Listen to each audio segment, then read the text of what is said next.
Hello humanoids, my name is Kai and today I will be showing you how to make hand-embroidered patches. For this project you will need thick fabric, I'm using calico, an embroidery hoop, fabric scissors, thread scissors, a soft pencil for sketching on the fabric, a sewing needle and, of course, embroidery thread in your desired colours.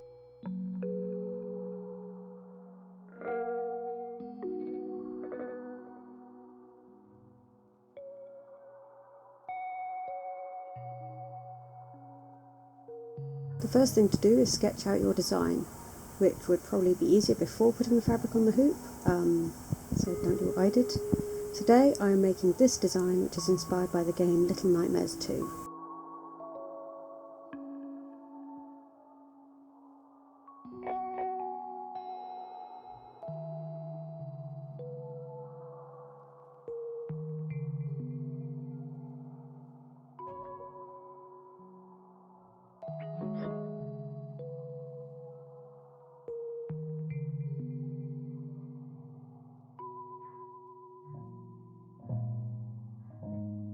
Once my sketch was done, I started embroidering. I prefer to use 2 strands of thread, which I then fold in half so that it's 4 strands thick.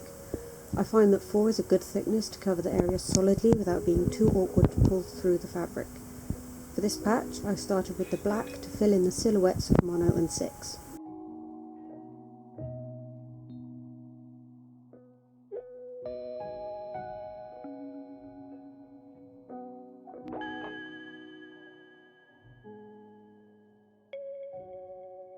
I prefer to sew by alternating stitches in opposite directions, so rather than going up through the fabric at the top and down at the bottom, and then going across the back to come out at the top again, I do a tiny stitch on the back and then start my next stitch at the bottom. I do this because it saves thread, although I think it does sacrifice some of the structure on the back. I'm not entirely sure. Just a quick disclaimer, I'm not a professional seamster or embroiderer or whatever the term is. Everything I know is self-taught through trial and error.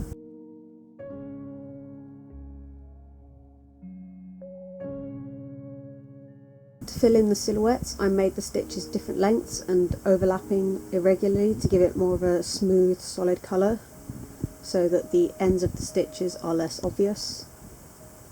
I will say now that I advise against doing straight stitches that are longer than a centimetre or like half an inch, because when the embroidery hoop is removed they tend to go a bit slack and not fill in the space as well or look as good.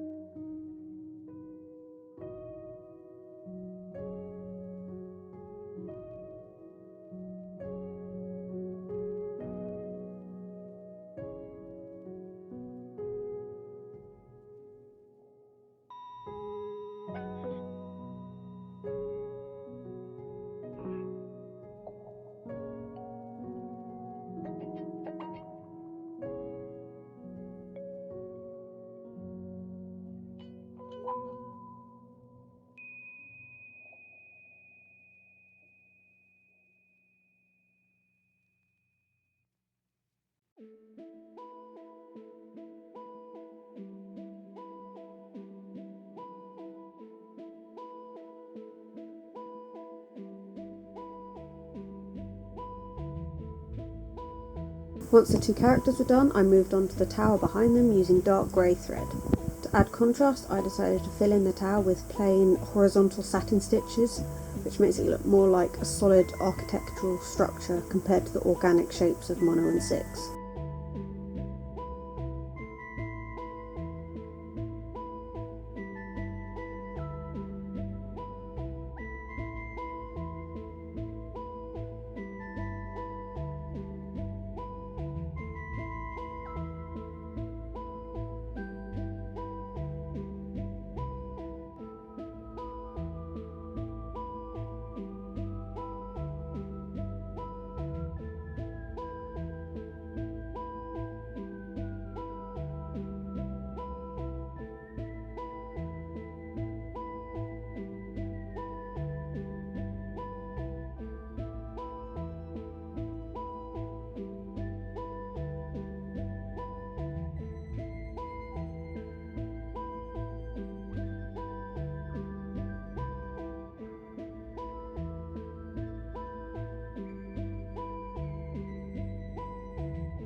After the tower, I started on the light grey stripes in the background, which I again used satin stitch for, but this time I decided to angle it so that it was parallel to the edge of the patch.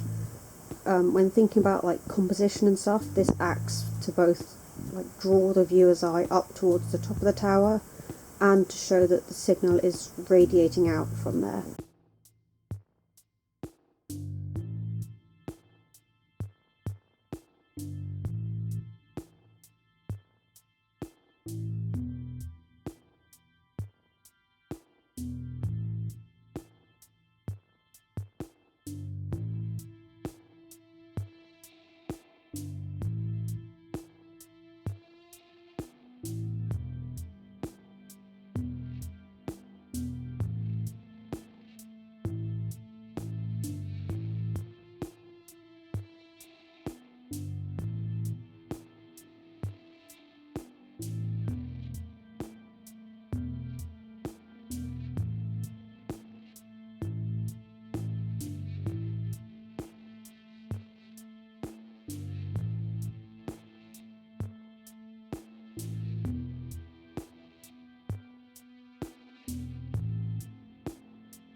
I did the yellow in exactly the same way as the grey, but at the top where the stripes touch two sides of the triangle, I changed it slightly so that the end stitches were parallel to the sides, but in the middle the angle gradually changes as the stitches go across.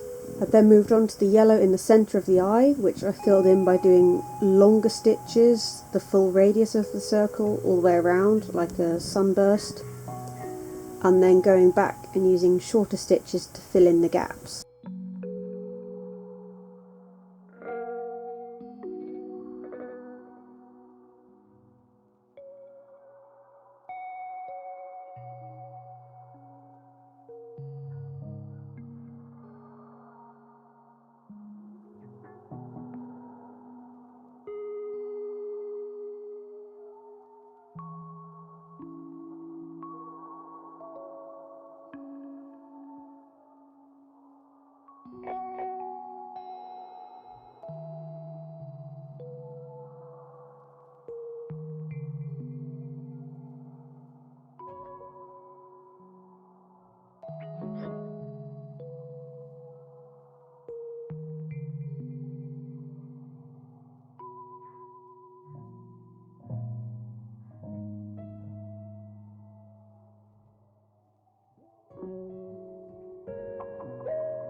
I then started on the white of the eye, for which I used the same horizontal satin stitch as the tower.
and then I filled in the antenna with vertical stitches.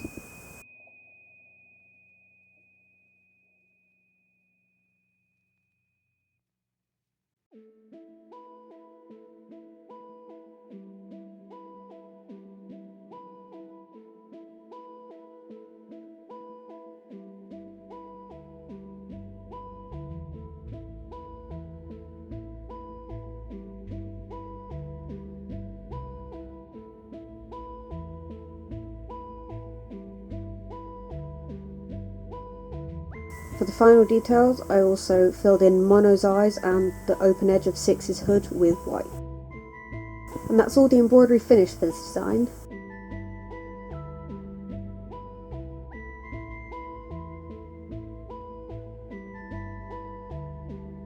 Before taking the hoop off, I cover the back of the patch in a couple of layers of PVA glue to seal in all my stitches and all the knots and things, and also to give the patch some rigidity and structure.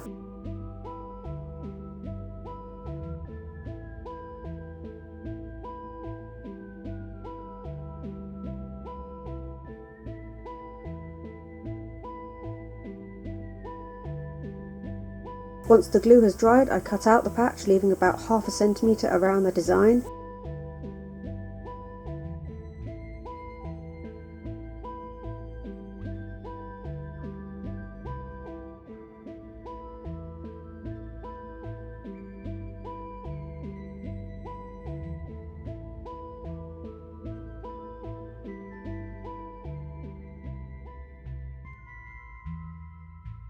To finish off the edges, I used black embroidery thread to whip stitch all the way around the patch, trying my best to seal in all the fraying threads of the calico.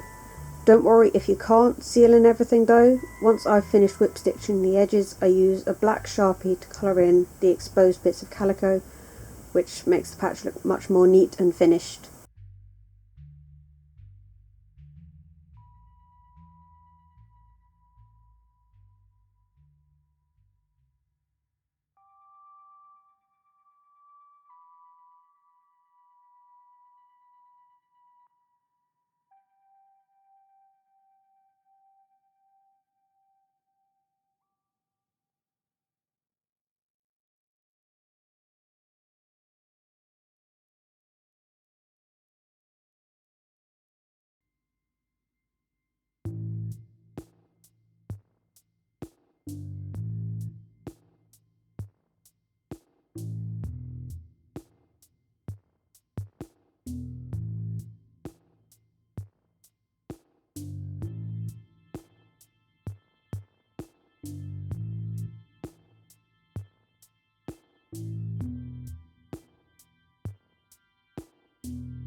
The final step is to do one more layer of glue on the back, making sure you overlap the black edge and seal in all the ends.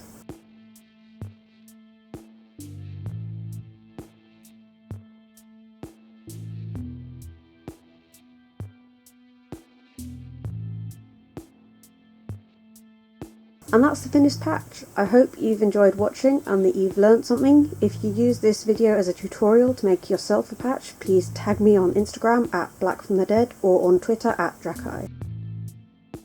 If you've watched to the end of the video, thank you very much for your time. If you're interested, here are some other patches I've made on my denim jacket. Except for the little ducky and the Virgil Sanders logo, I've made all these patches myself by hand in the last 5 months or so. The Unis Arnas patch was the first one I ever made, so I'm especially proud of that one. But I think the Nintendo DS might be my favourite. I like doing patches in batches or lots, basically doing as many as I can fit in the embroidery hoop to avoid wasting fabric. So I did do a couple of others in the same lot as this Little Nightmares patch, and if you want to see those, then I'll probably post them on my Instagram.